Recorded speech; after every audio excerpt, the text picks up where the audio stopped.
안녕하세요. 이찬원의 삶을 분석하는 승무원쌤 김용숙입니다. 한 끗 차이, 이 채널에서 방송되고 있는 한 끗 차이. 이찬원 씨나 저나 또 많은 시청자분들이나 이 한 끗 차이를 보면서 반성도 하게 되고 공부도 하게 되고 이 비정한 세상의 모습도 공감하게 되는 그러한 프로그램이 아닌가 생각합니다. 어쨌든 이 한 끗 차이라는 이 프로그램은 사회의, 즉 인간의 심리 분석, 인간의 본성이 어디까지 떨어질 수 있는지, 인간 본성의 밑바닥을 성찰해보는 그러한 시간으로 진행되고 있죠. 우리가 언론에서, 뉴스에서 사회에 큰 이슈, 사건이 있을 때마다 그냥 제목 굵듯이 이런 언제 무슨 일이 이렇게 일어났습니다 하고 훅 훑고 지나가지만, 이 한 끗 차이에서는 무엇 때문에 왜 이런 사건이 일어났고, 이런 사건이 일어난 저변에는 인간의 어떠한 본성이 도사리고 있기에 이런 사건이 일어날 수밖에 없는지까지 속속들이 파서 연구해서 분석해서 우리들에게 아주 친절하게 알려주고 있기 때문에 저는 이 프로그램은 대단히 의미 있다, 이런 생각이 듭니다. 특히 이 프로그램을 통해서 이찬원 씨는 흥분할 때는 흥분하고 기쁠 때는 기뻐하고 이찬원 씨의 그 본 모습 또한 그대로 볼 수 있어서 이 프로그램은 더욱더 의미가 있고 재미가 있는 거 아닌가 생각합니다. 이번 주에 다루어진 문제는 16세 주원이라는 소녀가 자살을 해서 죽었지만 그 자살 후에도 풀리지 않는 그 숙제를, 궁금증을 엄마가 원인을 찾아내기 위해서 이 죽은 자녀를 위해서 다음 세상에 가서 만났을 때도 떳떳한 엄마로 그 딸을 만나겠다는 그런 의지를 가지고 이 사건을 경찰에서도 검찰에서도 학교에서도 파헤쳐 주지 않는 문제를 엄마가 찾아다니면서 이 문제를 밝히고자 노력을 했습니다. 한계가 있죠. 수사력이 없는 보통 사람들에게는 이 본질을 찾아내는 데는 한계가 없죠. 학교를 찾아가니 교장이라는 인간은 뒤에 썩 기대고 서서 왜 나를 이렇게 괴롭히냐, 왜 이렇게 날 괴롭히냐, 그래서 내가 뭘 어떻게 해야 되냐, 오히려 반말을 비슷하게 짓거렸나 봅니다.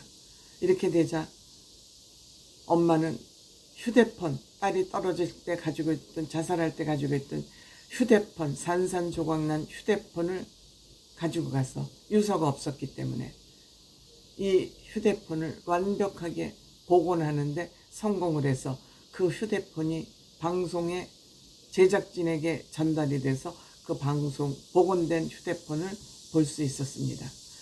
이 휴대폰에 살고 싶다, 살고 싶다, 세상 참 살기 좋다.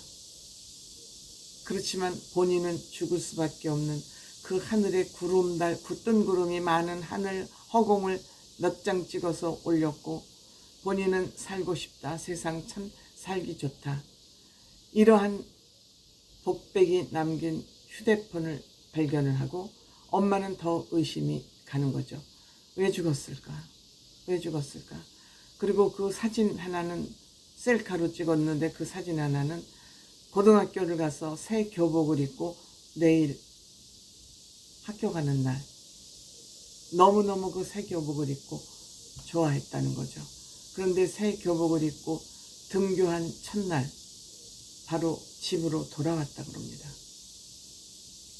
돌아왔다 그럽니다. 그리고 극단적인 선택을 했다 그럽니다.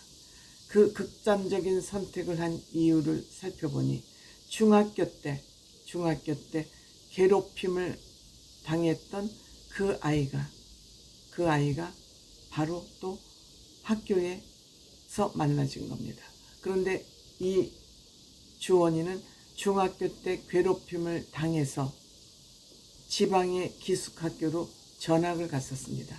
그러니까 전학을 가서 중학교를 무난히 마치고 고등학교는 본인의 집이 근처에 있는 그 고등학교를 갔는데, 고등학교에 가서 그 자기를 괴롭혔던 미소라는 아이를 맞닥뜨린 겁니다.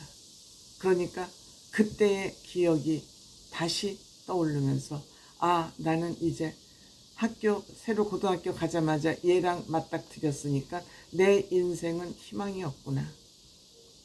그 고통 지옥에서 벗어날 수 없겠구나 하는 것을 알게 됐다 그럽니다. 그때 이 미소라는 아이는 주원이라는 아이의 휴대폰을 거의 뺐다시피 해서 지 휴대폰은 일찍 그 R이라고 그럽니다. 충전을 말하는 거죠. 쓰고 거의 이 아이 휴대폰을 뺏어서 쓰다가 집에 돌아갈 때 돌려주고, 그런 협박이 있음에도 불구하고 엄마한테 가서 얘기를 못했는데 엄마가 하루는 이상하게 생각해서 물어보니까 아마 학교 가면 미소라는 아이가 내 휴대폰을 쓴다 그러니까 학부형끼리 이 주원이 엄마가 미소 엄마한테 미소는 휴대폰 그 충전을 잘 안 해주냐고 아마 물어봤던 것 같습니다. 그러니까 그 얘기를 미소하게 물어보자 이들이 이제 SNS에서 이 주원이를 괴롭히는데 문자가 무려 2시간 사이에 600개 욕을 하는 문자가 쏟아지는 그런 이지매를 당했던 것입니다. 그런데 이것을 엄마한테 얘기하면 또 이런 것이 돌아오니까 얘기도 하지 못하고 그냥 나는 이제 인생을 끝나야 되겠다.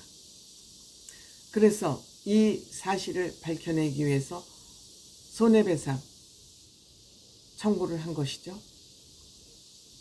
손해배상 청구를 했는데 변호사가 3번을 재판에 참여하지 않으면서 이 재판이 기각이 되고 항소할 수 있는 기회도 놓쳤고, 그래서 이 재판을 다시 할 수 없게 됐습니다. 그래서 결국은 이 엄마가 변호사를 상대로 손해배상 청구를 해서 5천만 원을 받았습니다만 5천만 원이 이 엄마에게 무슨 의미가 있겠습니까? 이와 같이 이 엄마는 자녀를 위해서 목숨까지 바칠 그럴 각오가 되어 있는 엄마의 모성애가 있었냐 하면은, 두 번째 이야기는 아들을 철저하게 15살 된 아들을 철저하게 이용해서 살인자를 만드는 그런 엄마도 있었습니다. 아버지를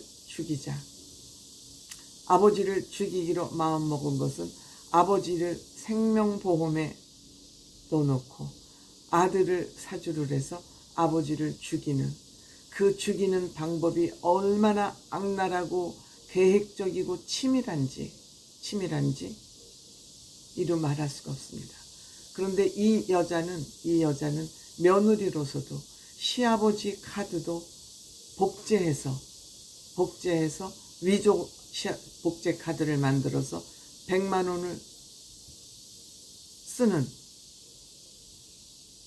그러면서 이 100만 원을 왜 썼냐고 물어보니까 내가 시집 올 때 당신들에게 해드린 냉장고 예단이죠. 그거의 일부다 라고 말할 정도로 인간 쓰레기 중에서 쓰레기, 아들을 살인자로 만들면서도 돈만 손에 놓으면 되는, 그리고 남편이 싸워서 남편을 살해했다고 그러지만 남편을 살해하기 위해서 주사기에 부동액을 넣어서 살해하는, 그래서도 죽지 않자 아들은 앞에서 흉기로 아버지를 가격하고 짰으니까 엄마가 시키는 대로 이 아들을 할 수밖에 없었으니까, 그래도 죽지 않자 이 부인은 뒤에서 후라이팬으로 가격해서 남편을 살해하는, 이렇게 악질적인 여자들이 옛날에는 범죄의 주범이 남자였다면 이제는 범죄가 남녀 구분 없이 이루어지고 있다는 것, 사회가 그만큼 사악해졌다는 겁니다. 그러니까 결혼을 할 때도 여자를 마음대로 믿고 결혼할 수 없고, 또 남자도 여자를 못 믿지만 여자도 남자를 못 믿고 요새 사기 결혼을 하는 사람이 너무 많지 않습니까? 그러니까 무서워서, 내가 어떤 상대방을 만날지 몰라서 무서워서 결혼을 회피할 수밖에 없는, 엄마는 모성애 때문에 자기 목숨을 걸고 죽은 딸의 이 원한을 풀어주고자 노력을 했다면 이 멀쩡한 15살짜리 아들을 살인자로 만드는 이런 엄마, 마음, 인간 본성 밑바닥이 어떻게 생겼냐에 따라서 이렇게 엄청나게 행동하는 행동 거지가 다르다. 무섭습니다.